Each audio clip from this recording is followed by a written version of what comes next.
Mamingo, mais tu te tapes ma tête pourquoi? Si quelqu'un avait massé le crâne de Moussa, il serait là pour te raconter sa part.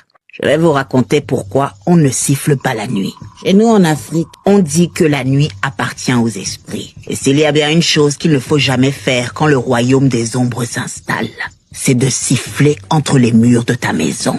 Moussa marchait dans un couloir sombre. Il sifflait. Il sifflait un air joyeux. Moussa, arrête ça tout de suite. On ne siffle pas dans la maison après le coucher du soleil. Mais, Ma, c'est juste une chanson. De quoi as-tu peur?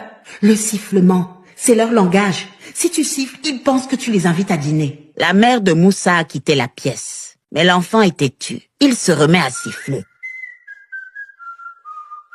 Moussa pensait que c'était de vieilles légendes, des histoires pour faire peur. C'est alors qu'il entend.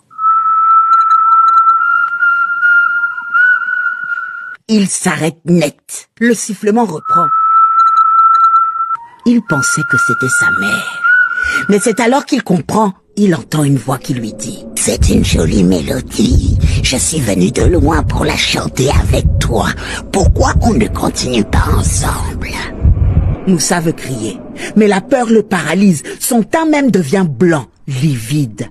Il voit alors une silhouette s'allonger, une ombre noire qui se dessine sur le mur. On dit que si tu siffles dans ta maison, c'est un signal.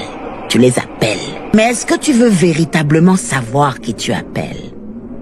Mon Bindi, si tu as une chanson dans la tête, garde-la pour demain matin. Parce que quand la nuit tombe, tu ne sais jamais qui est en train de t'écouter. Et encore moins qui s'apprête à te répondre. Pauvre Moussa. Amadou, si tu veux encore siffler,